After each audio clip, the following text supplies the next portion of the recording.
ഒരു poetic feeling. നല്ലൊരു കാറ്റ്, നല്ല സൂര്യൻ, നല്ല വെളിച്ചം തരുന്ന ഒരു അവസ്ഥ. ഇതൊക്കെ കാണാനായിട്ടുള്ള ഭാഗ്യം എനിക്ക് കിട്ടിയല്ലോ. ഈ പ്രകൃതി ഭംഗി ഭാരതത്തിൻ്റെ, കേരളത്തിൻ്റെ കാണാനായിട്ടുള്ളൊരു ഭാഗ്യം എനിക്ക് കിട്ടിയല്ലോ. ഇത് കാണാൻ വേണ്ടിയിട്ട് എത്രയോ ആൾക്കാർ ഡെസർട്ട് വിട്ടിട്ട് ഇങ്ങോട്ട് വരികയാണ്, എത്രയോ ആൾക്കാർ പല നാടുകൾ വിട്ടിട്ട് ഇങ്ങോട്ട് വരികയാണ്. ഇത് ഞാൻ കണ്ടിട്ട് ആസ്വദിക്കാൻ എനിക്ക് സമയമില്ല. എനിക്ക് ഫ്രീ ആയിട്ട് തന്ന കാര്യങ്ങളാണ്. എനിക്ക് ഫ്രീ ആയിട്ട് കിട്ടുന്ന നല്ല ശുദ്ധ വെള്ളം, ശുദ്ധവായു, ഇതൊന്നും എനിക്ക് വിലയില്ല. ഇതൊന്നും എനിക്ക് വേണ്ട. ഞാൻ എന്തിൻ്റെയോ പുറകെ ഓടുകയാണ്. ഏതൊക്കെയോ പ്രശ്നങ്ങൾ അങ്ങ് സോൾവ് ആക്കണം. എനിക്ക് ഒന്നും ആസ്വദിക്കണ്ട.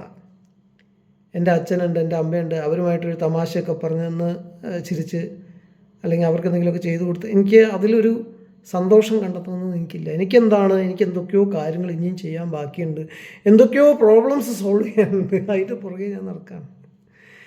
എൻ്റെ അടുത്ത് പേഷ്യൻസ് വരുമ്പോൾ അവരെ കഥകൾ കേൾക്കാൻ എനിക്ക് സമയമില്ല. എനിക്ക് ഇത് കഴിഞ്ഞിട്ട് വേണം അവൻ്റെ മരുന്നും കാര്യങ്ങളൊക്കെ തീരുമാനിച്ച് അതൊക്കെ കൊടുത്ത ശേഷം വേണം എനിക്ക് അടുത്ത കാര്യങ്ങൾ ചെയ്യാൻ. അപ്പോൾ അവർ ഈ കാര്യങ്ങളൊക്കെ പറയുമ്പോൾ അവരോടൊന്ന് എമ്പത്തൈസ് ചെയ്യാൻ, അവരുടെ കൂടെ ഒന്ന് വിഷമിക്കാൻ, അവരുടെ കൂടെ ഒന്ന് കരയാൻ, അവരെ കൂടെ ഒന്ന് ചിരിക്കാൻ, അവരെ ഒന്ന് ആശ്വസിപ്പിക്കാൻ, അവരെ ഒന്ന് ബലപ്പെടുത്താൻ, അതിനൊന്നും എനിക്ക് നേരമില്ല. എനിക്ക് ഇതൊരു ബിസിനസ് മാതിരി, എനിക്ക് എങ്ങനെയെങ്കിലും അങ്ങ് തീർക്കണം. ഒരു പ്രോബ്ലം അങ്ങോട്ട് സോൾവ് ആക്കുകയാണ്. ഈ പേഷ്യൻ്റ് ഒരു പ്രോബ്ലമാണ്, ഇതിനെ അങ്ങ് സോൾവ് ആക്കിയൊക്കെ വിടുകയാണ് മരുന്ന് കൊടുത്തിട്ട്. ആ മരുന്നിൻ്റെ പേരങ്ങോട്ട് കറക്റ്റായിട്ട് കിട്ടിയില്ലെങ്കിൽ, കുറേ നേരം ആലോചിച്ചിട്ട് കിട്ടിയില്ലെങ്കിൽ, അല്ലെങ്കിൽ ആ രോഗം കറക്റ്റായിട്ട് ഡയഗ്നോസ് ചെയ്യാൻ പറ്റിയില്ലെങ്കിൽ, അല്ലെങ്കിൽ എന്തെങ്കിലും ഒരു പാളിച്ച പറ്റുകയാണെങ്കിൽ അതിലുണ്ടാകുന്ന ഒരു എന്താ പറയുന്നത്, അയ്യോ ഞാനെന്തോ പരാജയമായിപ്പോയി എന്നുള്ളൊരു തോന്നലും. ഇതിനൊക്കെയാണോ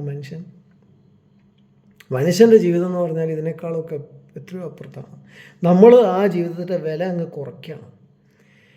തമ്മിൽ പ്രൊഫഷണൽ ജലസിയാണ് ആളുകൾക്ക്. എനിക്കാകെ വളരെ കുറച്ച് പേഷ്യൻസ് മാത്രമേ ഉള്ളൂ. പക്ഷേ ഞാൻ കോളേജിൽ പഠിക്കുമ്പോൾ, സ്കൂളിൽ പഠിക്കുമ്പോൾ ഒക്കെ ഞാൻ ഫസ്റ്റ് റാങ്ക് ആയിരുന്നു. എനിക്ക് നല്ല സ്കോർ കിട്ടിയിട്ടാണ് എല്ലാ സ്ഥലത്തും ജയിച്ചത്. അത്യാവശ്യം നന്നായിട്ട് പ്രാക്ടീസ് ചെയ്യാൻ എനിക്ക് കഴിയും. പക്ഷേ ഇതൊക്കെ ഞാൻ കാണുമ്പോൾ എനിക്ക് മനസ്സിലാവുന്ന, ഇവരുടെ ഈ കോമ്പറ്റീഷൻ ആണെങ്കിൽ പോലും എനിക്ക് അതിൽ മനസ്സിലാവുന്നത് അവർക്ക് അതിൽ സന്തോഷിക്കാൻ പറ്റുന്നില്ല എന്നുള്ള കാര്യമാണ്. നിങ്ങൾ വേറൊരാളോട് അമിതമായിട്ട് കമ്പീറ്റ് ചെയ്യുകയാണെങ്കിൽ, നിങ്ങൾ കമ്പീറ്റ് ചെയ്തോ, ജയിക്കാൻ വേണ്ടി കമ്പീറ്റ് ചെയ്തോ, നിങ്ങൾ ആ കളി ആസ്വദിക്കുന്നില്ല, നിങ്ങൾ ആ ഒരു കാര്യം ചെയ്യുന്ന കാര്യം നിങ്ങൾ ആസ്വദിക്കുന്നില്ലെങ്കിൽ, you are the biggest loser. എനിക്ക് പഠിക്കാൻ ഇഷ്ടമാണ്. ഇപ്പോഴും ഞാൻ പഠിത്തമുണ്ട് എനിക്ക് കൂടെ, അത് ഞാൻ പഠിച്ചുകൊണ്ടിരിക്കും. അപ്പോൾ അത് നമ്മൾ ആസ്വദിക്കുന്ന ഒരു കാര്യമാണെങ്കിൽ നമ്മൾ ചെയ്തുകൊണ്ടിരിക്കണം. നമ്മൾ ആസ്വദിക്കുന്ന ഗെയിംസ് ഉണ്ട്, ക്രിക്കറ്റ് ഉണ്ട്, ഫുട്ബോൾ ഉണ്ട്, ടേബിൾ ടെന്നീസ് ഉണ്ട്. ഒരു വയസ്സ് കഴിഞ്ഞാൽ നമ്മൾ ഗെയിംസ് കളിക്കാൻ പാടില്ല, അങ്ങനെ ഉണ്ടാകുള്ളൂ. അപ്പോൾ എന്താണ്, നമുക്ക് സ്ട്രെസ് അങ്ങോട്ട് കൂടുകയാണ്. ശരീരത്തിൻ്റെ, മനസ്സിൻ്റെ എല്ലാ രീതിയിലുള്ള സ്ട്രെസ് അങ്ങോട്ട് കൂടുകയാണ്. ഏതെങ്കിലും ഒരു ഗെയിമിൽ അങ്ങോട്ട് ഇൻവോൾവ് ആവണം. ജിമ്മിൽ പോകാൻ നിങ്ങൾക്ക് ബുദ്ധിമുട്ടുണ്ടെങ്കിൽ ഗെയിംസിൽ ഇൻവോൾവ് ആവണം. അങ്ങനെ നിങ്ങളെ സ്ട്രെസ്സ് കുറേ ഒഴിഞ്ഞു കിട്ടും.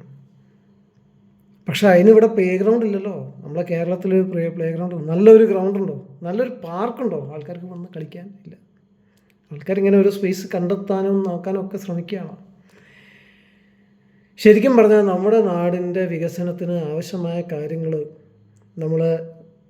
നമ്മുടെ ഗവൺമെൻറ് നേരത്തെ മുതൽ ചെയ്തിരുന്നെങ്കിൽ ഇന്ന് ഞാനിത് പറയേണ്ട ആവശ്യം പോലും വരില്ല. കാരണം നമ്മളെ നാട്ടുകാർക്ക് അത്രയും വിദ്യാഭ്യാസവും അത്രയും ശുചിത്വവും, നമുക്ക് വീട്ടിൽ എത്ര ശുചിത്വമുണ്ട് അത് വെച്ച് നോക്കുമ്പോൾ പുറത്തെന്താണ് സ്ഥിതി? അവിടെയൊക്കെ വേസ്റ്റ് ഇങ്ങനെ മഴ പെയ്ത് കഴിഞ്ഞാൽ വേസ്റ്റ് ആ വെള്ളത്തിൽ ഇങ്ങനെ കറങ്ങാണ്. അതൊക്കെ പിടിച്ചിട്ട് ആരെങ്കിലുമൊക്കെ കൊടുക്കുകയാണെങ്കിൽ, അതൊക്കെ നമ്മൾ കാണുന്നുണ്ട് ഇപ്പോൾ സോഷ്യൽ മീഡിയയിൽ. അങ്ങനെയാണല്ലോ നമ്മൾ അറിയുന്നത് പലതും. ടൗൺഷിപ്പിലോ അല്ലെങ്കിൽ എന്താ പറയുന്ന ഒരു ചെറിയ ഗ്രാമത്തിലൊക്കെ ആണെങ്കിൽ നമുക്ക് വിചാരിക്കാം ഇത് സിറ്റിയിലാണ് നടക്കുന്നത്. സിറ്റിയിൽ പോലും അത്ര ശുചിത്വമില്ല, ശൗചാലയങ്ങളില്ല, ആവശ്യത്തിനുള്ള ടോയ്ലറ്റ്സ് ഇല്ല. ഒരാൾക്ക് പെട്ടെന്ന് പോകണമെന്നുണ്ടെങ്കിൽ ഒരു സിറ്റിയിലാണ് അയാൾ, പക്ഷെ എന്നാലും അയാൾക്ക് മറ്റ് സിറ്റീസിലൊക്കെ മോളിനകത്ത് തന്നെ ഉണ്ട്. ഒരു മോൾ കഴിഞ്ഞ് അടുത്ത മോളിലേക്ക് അവൻ പോകേണ്ട ആവശ്യമില്ല. അതിന് മുമ്പേ ആ മോളിൽ തന്നെ അവന് എന്തുണ്ടാവും, ടോയ്ലറ്റ് ഉണ്ടാവും. നമുക്കിവിടെ ഈ ഏരിയയിൽ സിറ്റിയിൽ 1-2 ടോയ്ലറ്റ് ഉണ്ടാവും അവിടെ ഇവിടെയൊക്കെ. സാധാരണക്കാർക്കാണെങ്കിൽ അതില്ല. വളരെ സാധാരണക്കാരാണെങ്കിൽ മോളിലൊക്കെ കയറി അവിടുന്ന് ഒരു സാധനം മേടിച്ചിട്ട് തിരിച്ച് വന്ന് ആ പാർക്കിംഗ് ഫീ തന്നെ 10-60 രൂപ 60 രൂപ കൊടുത്തിട്ട് അല്ലെങ്കിൽ 100 രൂപ കൊടുത്തിട്ട് ആരെങ്കിലും മൂത്രമൊഴിക്കാൻ പോകും. അപ്പോൾ അതാണ് സ്ഥിതി. ഫുട്പാത്ത് ഇല്ല, ഫുട്പാത്ത് എങ്ങനെയാണ്? ഞാനൊക്കെ നടന്നു പോകുന്ന ആളാണ്. ഫുട്പാത്ത് നമ്മൾ ശരിക്കും കെയർഫുള്ളായിട്ട് നടന്നില്ലെങ്കിൽ ചിലപ്പോൾ അതിൻ്റെ ഉള്ളിൽ പോകും, ഡ്രെയിനേജിനുള്ളിൽ. അങ്ങനത്തെ ഫുട്പാത്ത് എവിടെയാണ് ഹോളുള്ളത് നമുക്ക് പറയാൻ പറ്റില്ല. അങ്ങനത്തെ ഫുട്പാത്ത് ഇങ്ങനെ തോന്നിയിടത്തൊക്കെ ആൾക്കാരങ്ങ് തുപ്പിയിടും. എനിക്കിത് കാണുമ്പോഴേ ഞാൻ ഈ പണ്ടൊക്കെ എന്ന് വെച്ചാൽ ആണുങ്ങൾ മൂത്രമൊഴിക്കുന്നത് കാണാം. ഇപ്പം തുപ്പിടല എല്ലാ സ്ഥലത്തും.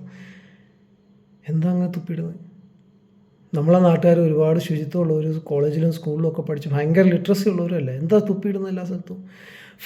അതിനൊക്കെ ഫൈൻ ഏർപ്പെടുത്തണം. എല്ലാ രാജ്യങ്ങളിലും ഇത് അങ്ങനെയാണ് കൺട്രോളായത്.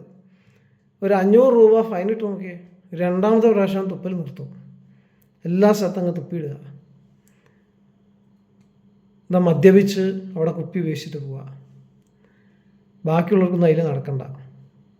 പുറത്ത് നിന്ന് ഇറങ്ങിയിട്ട് ക്ലിനിക്കിൻ്റെ മുമ്പിൽ തന്നെ ചില ആളുകൾ വന്നിട്ട് സിഗരറ്റ് വലിക്കുക.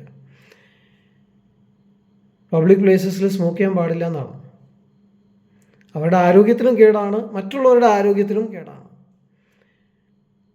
നമ്മളെ സർക്കാർ അതിനൊന്നും ചെയ്യുന്നില്ല. സ്മോക്കിങ്ങിനെയും ഡ്രിങ്കിങ്ങിനെയും പ്രോത്സാഹിപ്പിക്കുക ചെയ്യുന്നത്. ഇത്രയും കച്ചവടമായെന്നാണ് പറയുന്നത്. നല്ല കാര്യമാണ് കച്ചവടമായത്. നിങ്ങൾക്ക് ഒരുപാട് പൈസ കിട്ടിയില്ല, അതുകൊണ്ട് അതിനേക്കാളും കൂടുതൽ പൈസയായിരിക്കും ഇത് ഇത് ഹാനികരമാണ് എന്ന് മറ്റുള്ളവർക്ക് പറഞ്ഞു കൊടുക്കാൻ, ആളുകൾക്ക്, ഇത് മേടിക്കുന്ന ആളുകൾക്ക് പറഞ്ഞു കൊടുക്കാൻ വേണ്ടിയിട്ട് ചിലവഴിക്കുന്നത്. ഈ അഡിക്ഷൻ മാറ്റാൻ വേണ്ടി പിന്നെ ഡി അഡിക്ഷൻ ക്യാമ്പും അതിനു വേണ്ടിയുള്ള മരുന്നുകളും അതിനൊക്കെ എത്രയായിരിക്കും ചിലവ്? ഇതൊക്കെ ആരെങ്കിലും കാൽക്കുലേറ്റ് ചെയ്യുന്നുണ്ടോ? ഈ ചിലവുകളൊക്കെ കൂടെ കാൽക്കുലേറ്റ് ചെയ്ത് കഴിഞ്ഞാൽ നിങ്ങൾക്ക് മനസ്സിലാവും ഈ മദ്യത്തു നിന്നും മയക്കുമരുന്നിൽ നിന്നും ഈ പുകവലിയിൽ നിന്നൊക്കെ കിട്ടുന്നതിനേക്കാളും എത്രയോ കൂടുതൽ പൈസ ഗവൺമെൻറ് ഇത് ഹാനികരമാണ് എന്ന് മറ്റുള്ളവർക്ക് പറഞ്ഞു കൊടുക്കാനും മനുഷ്യർക്ക് പറഞ്ഞു കൊടുക്കാനും ഇത് നിർത്താൻ വേണ്ടിയും ഇതിൻ്റെ ചികിത്സകൾക്ക് വേണ്ടിയും ചിലവഴിക്കുന്നുണ്ട്. അത് നമ്മളെ ടാക്സിൻ്റെ പൈസയാണ്. ഇതിനൊക്കെ ആയിട്ട് നമ്മളെ ഗവൺമെൻറ് ഒരുപാട് സൗകര്യമുണ്ട്. പക്ഷേ കാര്യമായിട്ടുള്ള കാര്യങ്ങൾക്ക് വേണ്ടിയിട്ട് ഒന്നുമില്ല. ഇവിടെ കോഴിക്കോട് മെട്രോ വരുമെന്ന് പറഞ്ഞാൽ എവിടെ മെട്രോ? അത് എപ്പോഴാണ് സംസാരം നടന്നതെന്നറിയോ? ഞാൻ ഈ ഏരിയയിൽ വന്ന സമയത്ത് എന്ന് വെച്ചാൽ ഒരു 12-13 കൊല്ലമായി കാണും. അന്നാണ് മെട്രോ വരുന്നുണ്ട് ഇതിൽ. അപ്പോൾ നിങ്ങൾ ഈ ഏരിയയിൽ സ്ഥലം എടുക്കുകയാണെങ്കിൽ ഇങ്ങനെ പ്രശ്നം ഉണ്ടാവും, ചിലപ്പോൾ അങ്ങനെ പ്രശ്നം ഉണ്ടാവും. ഞാനെടുത്തല്ല സ്ഥലം, ഞാനെടുത്തു. പക്ഷെ എനിക്ക് പിന്നെ വേറെ ആൾക്ക് അത് കൈമാറാനായിട്ട് വന്നു. പക്ഷേ ആ മെട്രോ എന്ന് പറയുന്നത് ഈ ഭാഗത്തു കൂടെ ചിലപ്പോൾ വരാം. അപ്പോൾ അതുകൊണ്ട് അതിൻ്റെയൊക്കെ പരിശോധിച്ചിട്ട് വേണം മേടിക്കാൻ. അങ്ങനെയൊക്കെ നോക്കിയിട്ട് നമ്മൾ മേടിച്ചത്. പക്ഷേ എങ്കിലും അത് ഇതുവരെയും വന്നില്ല. അതിൻ്റെ ഒരു കാര്യം പോലും ആയിട്ടില്ല. മറ്റ് സംസ്ഥാനങ്ങളിലൊക്കെ ഒരു വികസനം എന്ന് പറഞ്ഞാൽ അവർ പ്ലാൻ ചെയ്യുന്നു, അതിൻ്റെ അടുത്ത ദിവസം തൊട്ട് അതിൻ്റെ എക്സിക്യൂഷന് വേണ്ടിയിട്ടുള്ള ആളുകൾ വന്നു, അത് ഏറ്റെടുത്തു. ഒരു 6 മാസം കഴിയുമ്പോൾ അവിടെ ആ കാര്യം അങ്ങോട്ട് വന്നു. 1 കൊല്ലം കഴിയുമ്പോഴത്തേക്ക് അത് പ്രാവർത്തികമായി.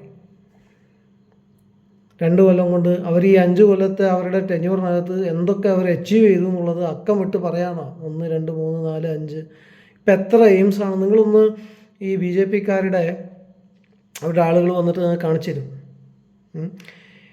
എന്തൊക്കെയാണ് മോദിജിയുടെ 10 വർഷത്തെ അച്ചീവ്മെൻറ്റ്സ്. എത്ര മെഡിക്കൽ കോളേജസ് കൂടുതൽ വന്നു, എത്ര എയർപോർട്ട്സ് കൂടുതൽ വന്നു, ഇതെല്ലാം നിങ്ങളൊന്ന് പരിശോധിച്ച് നോക്കണം. എന്നിട്ട് പണ്ടത്തെ ഡേറ്റ എടുത്ത് നോക്കണം. എത്ര ഫാസ്റ്റ് പേസിലാണ് നമ്മളെ രാജ്യം ഇൻഫ്രാസ്ട്രക്ചർ ഡെവലപ്മെൻറ്റിൽ മുന്നോട്ട് പോകുന്നത് എന്ന് നിങ്ങൾക്ക് മനസ്സിലാക്കാനായിട്ട് സാധിക്കും. എന്നാലും ഈ വികസനം ഇങ്ങോട്ട് വരാൻ പാടില്ല. വന്നാൽ ചിലപ്പോൾ നമ്മൾ ഈ മോദിജിക്ക് ക്രെഡിറ്റ് കിട്ടിയാൽ പിന്നെ വർഗീയത വളരും. വർഗീയത ഇതൊരു പാകിസ്ഥാനി മൈൻഡ് സെറ്റാണ്. സത്യം പറയാലോ, പാകിസ്ഥാൻ്റെ അവസ്ഥ അറിയില്ലേ? നിങ്ങൾക്ക് ഇന്ന് ഇവിടെ 1 കോടി രൂപ ഉണ്ടെങ്കിൽ നിങ്ങൾ പാകിസ്ഥാനിൽ ചെന്നാൽ 2 കോടി രൂപയാവും. അതാണ് അവിടുത്തെ അവസ്ഥ. എന്ന് പറഞ്ഞാൽ അവിടുത്തെ പൈസയ്ക്കും വിലയില്ല, ആളുകൾക്കും വിലയില്ല, അടിസ്ഥാന സൗകര്യങ്ങളില്ല, ടെററിസവും ഭീതിപ്പെടുത്തുന്ന അവസ്ഥ, എന്താ പറയുക, അന്തരീക്ഷമാണ്. അതാണ് പാകിസ്ഥാൻ്റെ അവസ്ഥ.